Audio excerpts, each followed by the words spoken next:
اعوذ باللہ من الشیطان اللعین الرجیم بسم اللہ الرحمن الرحیم مومنین تو فیال مدد السلام علیکم۔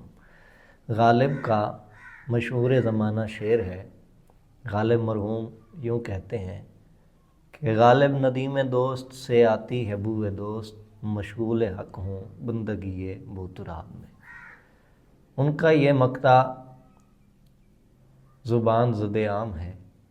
شیعان اہل بیت نے، محبان علی نے اسے بے حد پسند کیا، کیونکہ یہ علی والوں کے پسند کرنے کا ہی تھا۔ غالب کا یہ شعر غالب کی معرفت کا اعلان ہے۔ علامہ رشید ترابی مرحوم نے فرمایا تھا کہ غالب قصیدے کے شاعر تھے، یہ سب جانتے ہیں، لیکن غالب نے غزل کہنی کیوں شروع کی؟ جب ہم عصر شعراء عقیدے کا ساتھ نہ دے سکے تو غالب نے غزل گوئی کی ابتدا کر دی اور غزل میں اپنے ممدوح پر پہنچنے لگے۔ قصیدہ میں مدحت ہوتی ہے تو وہ غزل میں مدحت کرنے لگے، تو اسی پیمانے کو نبھاتے ہوئے غالب اس کلام میں مولا علی کی یوں فضیلت بیان کرتے ہیں، اور حرف آخر ہو کے رہ گئی، کیونکہ یہ عنایت خود بارگاہ نجف سے تھی۔ امیر المومنین کا ذکر تھا، اور امیر المومنین کا ذکر بلند و بالا ہے کہ جس کے نام کا معنی ہی بلند ہے۔ نقش ہو گیا مومنین کے دلوں پر، اور مومنین کے سینوں میں آباد ہو گیا، آنکھوں میں ٹھنڈک کے طور پہ محفوظ ہو گیا۔ اس پر کسی کو ایسا اعتراض نہیں کہ شرک ثابت کر دیں۔ یہ معرفت کی گہرائی کی اور ایک تفسیر کی حامل بات ہے۔ اس کے ساتھ مشہور نام علامہ غضنفر عباس توسوی، شیعان علی کے عقائد میں خاصی اہمیت رکھنے والے یہ صاحب، جنہوں نے ساری زندگی اس شعر جیسا عقیدہ پڑھا اور لوگوں نے صراحت پیش کی، امیر المومنین کے نام کی عقیدت کو جپتے رہے، سر تسلیم خم کرتے رہے۔ یعنی لوگوں نے کسی ایک شخص کی وجہ سے علی نہیں سنا، بلکہ علی کی وجہ سے کسی بندے کو سنتے رہے۔ تو مسئلہ مولا کا ہے، بندے کا نہیں۔ ساری زندگی وہی عقیدہ پڑھنا اور آخر کار اپنی ناقص عقل کے دھوکے میں آ جانا، یہ کہنا کہ ہیزیان نہ بک، ہیزیان نہ بک، خطابت میں خوبصورت لفظ استعمال کرنا، اور آخر میں کچھ ایسا کہہ دینا کہ بندہ اسی کے دائرے میں آ جائے۔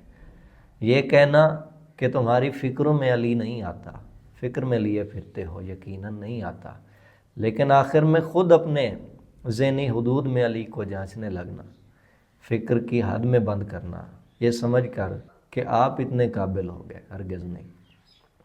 علی وہ ہے کہ جسے تسلیم کرنے کا حکم ہے، تو بس تسلیم ہی کیا جائے، بحث نہ کی جائے۔ امیر المومنین علی علیہ السلام کی ذات پر سرکار قلندر کا جو کلام ہے، اس کلام میں سرکار نے فرمایا من بغیر علی ندانستم، علی اللہ از ازل گفتم۔ تو اس پر اعتراض ہوا کہ قلندر لعنت بھیجتے ہوں گے، آپ کو یہ غصہ دکھانے کی ضرورت کیوں پڑی؟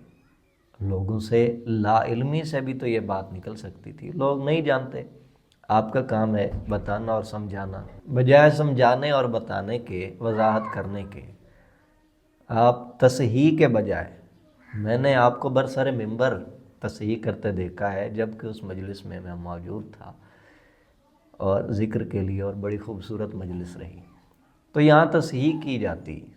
یہ غصہ دکھانے کی کیا ضرورت تھی؟ یہ غصہ آپ کے اندر سے، آپ کے ظرف کی آواز بن کے نکلا۔ خیر، یہ گفتگو کا مقصد صرف علی ہے، کسی کے زندہ ہونے نہ ہونے سے تعلق نہیں۔ غالب اس شعر کے بعد اب بھی زندہ ہے، تو یہ بات ابھی تک باقی ہے، آپ کی زندگی سے سروکار نہیں۔ تو امر مولا کا ہے تو مولا ہی سنبھالیں گے، تو جواب مولا کی طرف سے ہی دیا جا رہا ہے۔ غصہ کر رہے ہیں جی قلندر تبرہ کرتے ہوں گے، ہرگز نہیں، آپ کی رائے ہے۔ قلندر سرکار کے اس عقیدے پہ اعتراض کرنا، کلام پہ اعتراض کر کے، کلام کی آڑ میں، کہ علی اللہ عز وجل گفتم فارسی کی سمجھ بوجھ سے باہر ہے، تو فارسی وہ تو بات ٹھیک ہے، لیکن جناب شاعری کے قاعدے غالباً آپ نہیں جانتے تھے یا بھول گئے یا بھلا دیے۔ تو شاہی ہے بسیرا کار پہاڑوں کی چٹانوں میں، چٹانوں میں نہیں چٹانوں پر ہوتا ہے، تو پھر کیوں استعمال کیا گیا؟ شاعری میں کئی ایک مقامات پہ لفظ ایسے آ جاتے ہیں کہ جن کی تصریف ہو سکتی ہے، اس طرح انہیں پھیرا جا سکتا ہے، معنی پورا لیا جا سکتا ہے، تو وہ جائز ہوتے ہیں۔ علی اللہ را عز الگفتم بے شک فارسی کی روح سے ہو، لیکن شاعری جواز دیتی ہے، اس کے وزن کو اس کو وہیں قائم رکھا جا سکتا ہے۔ اور یہ دلیل دینا کہ یا ہوتا علی اللہ عز الگفتم واقعتاً ہذیان تھا اور شاہ نجف کی تائید نہیں تھی، کیونکہ فارسی میں کبھی علی اللہ ہو ہی نہیں سکتا، یہ مضاف اور مضاف الیہ عربی میں ہوتا، اور آپ فارسی کی بحث کر رہے تھے، جلدی ہوگی۔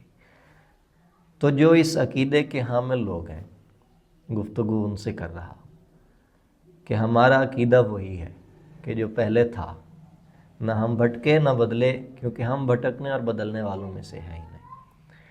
اور سرکار کے اس کلام کی وکالت میں بے دھڑک کچھ اس لیے بھی کر رہا ہوں کہ اسی کلام میں سرکار نے یہی بات دوبارہ کہی ہے جس پہ دوبارہ آپ اعتراض نہیں کر سکتے، ضرب نہیں لگائی جا سکتی۔ سرکار نے آگے فرمایا ہے بے این مدح شاہ جو می پویم کہ جز علی دیگر نمی جویم چون نسیری کے بندے اویم من حیدریم کلندرم مستم بندہ مرتضی علی ہستم۔ سرکار فرما رہے ہیں کہ جو علی کی میں نے یہ مدحت کی ہے کہ علی کے سوا میں کسی کو کچھ نہیں جانتا، میں علی کے سوا کچھ نہیں جانتا، تو یہ نصیری کی طرح علی کا بندہ کہتا ہوں خود کو۔ اس کا معنی ہرگز نہیں کہ وہ نصیری ہیں صرف معرفت کے لیے، وہ وجہ اللہ کی ہی بات کر رہے ہیں۔ اسے مستعار کی حد تک بھی سمجھا جا سکتا ہے، علمی بحث میں نہ بھی جائے تو اسی کلام میں سرکار نے جواب دے دیا۔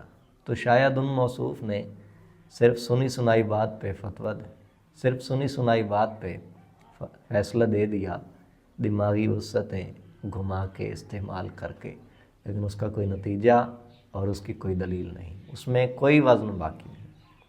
تو یہی عقیدہ ہے، یہی رہے گا، کیونکہ سورۃ احزاب آیت نمبر 25 خدا اس میں فرماتا ہے بسم اللہ الرحمن الرحیم وَكَفَى اللَّهُ الْمُؤْمِنِينَ الْقِتَالَ، اور اللہ کافی ہوا مومنین کی خاطر لڑنے کے لیے۔ لڑے علی تھے، خدا کبھی میدان جنگ میں آ کے نہیں لڑا، اور خود خدا کہہ رہا ہے کہ اللہ کافی ہوا۔ یہ بحث بہت لمبی ہے، اس کے جواب میں کہ علی کے لڑنے کو خدا نے اپنا لڑنا کہا ہے، کسی اور طرف لے جایا جائے تو اس کے جواب کے لیے بھی حاضر ہوں۔ خود امام جعفر صادق علیہ السلام کی تفسیر موجود ہے۔ علی وجہ اللہ ہے، ید اللہ ہے، عین اللہ ہے علی پر کوئی شک نہیں، کوئی سمجھوتا نہیں، علی میں کوئی عیب نہیں، علی پر کوئی کمی کوئی خلش باقی نہیں رہتی، علی برحق ہے، علی حق کا مولا ہے۔ والسلام یا علی مدد۔